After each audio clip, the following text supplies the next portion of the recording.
तलाश करने के लिए गया था। अब तुम जाओ और उस तोते की तलाश करके आओ। जैसी आपकी आज्ञा पिताजी। राजा की आज्ञा पाकर राजा का दूसरा राजकुमार जंगल की ओर चल दिया।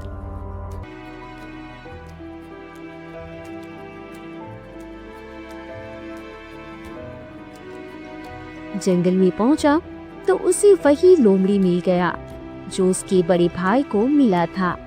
वही बातें लोमड़ी ने उस दूसरे राजकुमार से भी कही, लेकिन दूसरे राजकुमार ने भी अपने भाई की तरह लोमड़ी की बात नहीं मानी और चलते चलते वह भी उसी सुंदर गुफा के अंदर चला गया और उस गुफा में हो रहे नाच गान में शामिल हो गया। वह भी भूल गया कि वह किस काम से आया था। जब दूसरा राजकुमार भी लौटकर अपने नगर नहीं आया, तब राजा के सबसे छोटे बेटे ने कहा, पिताजी, आज मैं सोने की तोते की खोज करने के लिए जाऊंगा।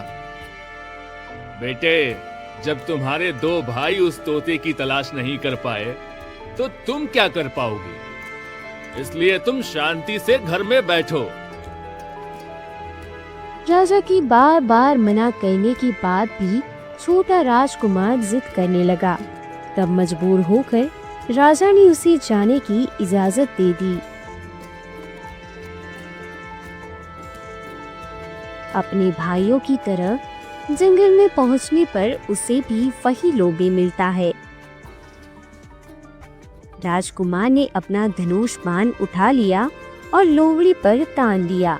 लोमड़ी ने कहा, हे राजकुमार, मुझे मत मारो, मैं तुम्हारे बहुत काम आऊंगा। यदि तुम मेरी बात मानोगे तो तुम अपने उद्देश्य में सफल होकर लौटोगे। उस राजकुमार ने लोमड़ी की बातों को बड़ी ध्यान से सुना और कहा, ठीक है, आप जैसा बताओगे मैं वैसा करूंगा और मैं तुम्हें अब नहीं मारूंगा। तुम मुझे बहुत अच्छे लगते हो क्योंकि तुमने मेरी बातों का मजाक नहीं उड़ाया और मुझ पर तीर भी नहीं चलाया।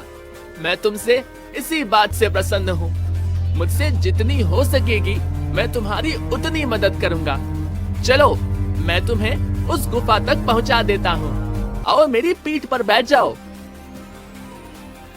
इस प्रकार वह लोमड़ी अपने आकार को और बड़ा कर लेता है। राजकुमार उसके ऊपर सवार हो गया। थोड़ी ही देर में उस जंगल और पहाड़ों के पार करता हुआ उसी नगरी में जा पहुंचा।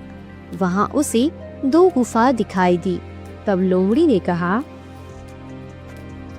राजकुमार, तुम उस झाड़ियों से युक्त गुफा में प्रवेश करना। जब तुम उस गुफा के अंदर जाओगे तो तुम अपने उद्देश्य में सफल होकर लौटोगे। राजकुमार ने उस लोमड़ी की बात मानकर उस पुरानी गुफा में ही डेरा डाल दिया और वहीं अपने रहने का स्थान बना लिया। रात भर विश्राम करने के बाद सवेरा होने पर राजकुमार आगे चल देता है।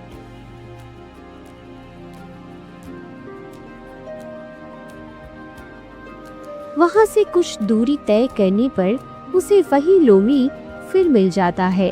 तो उसने राजकुमार से कहा, राजकुमार, अब मैं तुमको बताता हूँ कि अब यहाँ से आगे क्या करना है।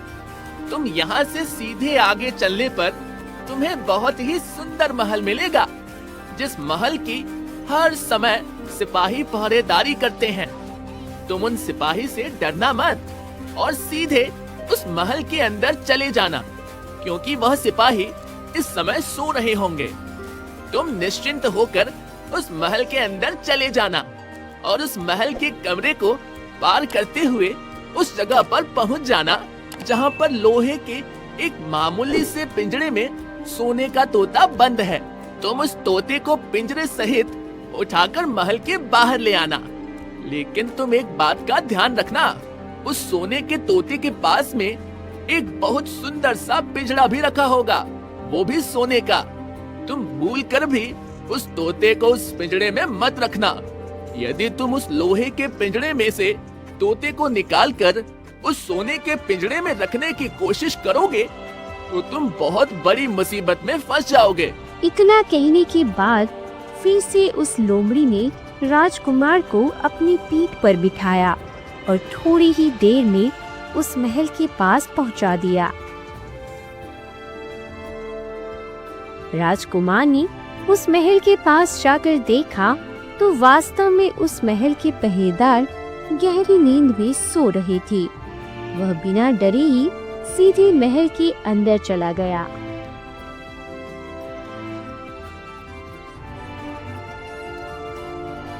और थोड़ी देर बाद उसी जगह पर जा पहुंचा जहां पर सोने का तोता पिंजरे में बंद था। और उस तोते के पिंजरे के पास में 3 सोने के फल भी पड़े थे। राजकुमार उन्हें देखते ही पहचान गया। अरे, यह फल मेरे ही बगीचे से चुराए हुए हैं। सोने का तोता लेकर राजकुमार वहां से जाने ही वाला था, तभी इसकी नजर पास में रखे हुए सुंदर से पिंजरे पर पड़ जाती है। वह पिंजरा सोने का था। राजकुमार को तोता रखने के लिए वही पिंजरा अच्छा लगा। उसने तुरंत लोहे के पिंजरे से तोते को निकालकर उसे सोने के पिंजरे में बंद कर दिया। तोता नए पिंजरे में जाने के बाद जोर जोर से शोर मचाना शुरू कर दिया।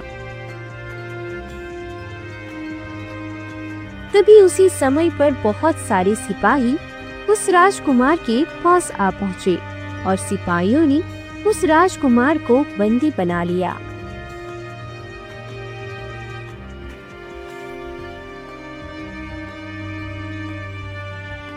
अगले दिन सिपाही इस राजकुमार को राजा के दरबार में लेकर गए। राजा के पूछने पर राजकुमार ने पूरी बात बता दी। राजकुमार, तुम आज मेरे महल में चोरी करने के लिए आए थे। इस अपराध से मैं तुम्हें क्षमा नहीं कर सकता। तुमने ऐसा अपराध किया है, इस अपराध की वजह से मैं तुम्हें फांसी की सजा देता हूँ। मेरे सरकार, कृपा करके मुझ पर दया कीजिए। यदि तुमने मेरा एक काम कर दिया तो मैं तुम्हें छोड़ दूंगा। यदि तुम मेरे लिए सोने का एक हिरण लाकर दे दोगे, इसके बदले में मैं तुम्हें यह सोने का तोता भी दे दूंगा। उसने फिर से अपना सफर शुरू किया। राजकुमार सोने के हिरण की तलाश में निकला। उस महल से बाहर जाने के बाद में राजकुमार ने देखा कि वह लोमड़ी उसका इंतजार कर रहा है। उस राजकुमार ने जाकर उस लोमड़ी को सभी बातें बताई। भाई, अब मैं तुम्हारी कोई मदद नहीं कर सकता। तुमने मेरे बताए अनुसार कोई काम नहीं किया है। जैसे मैंने पहले तुम्हें समझाया था, यदि तुम उसी प्रकार से काम करते तो आज तुम इतनी बड़ी मुसीबत में नहीं फंसते। भाई, मुझसे बहुत बड़ी गलती हो गई। मुझे माफ कर दो और एक बार मेरी मदद और कर दो। तुम्हारी बिना सहायता के मैं सोने का हिरण नहीं ला पाऊंगा। मुझे यहाँ के राजा ने सोने का हिरण लाने के लिए कहा है। यदि मैंने ऐसा नहीं किया तो यहाँ का राजा मुझे वह सोने का तोता नहीं देगा और मुझे फांसी पर लटका देगा। अब तुम यहाँ से कुछ दूर जाने के बाद दूसरे राज्य में तुम्हें एक महल मिलेगा। उस महल के पास एक बगीचे में तुम्हें सोने का हिरण, उस बगीचे के नौकर जाकर सब सो रहे होंगे।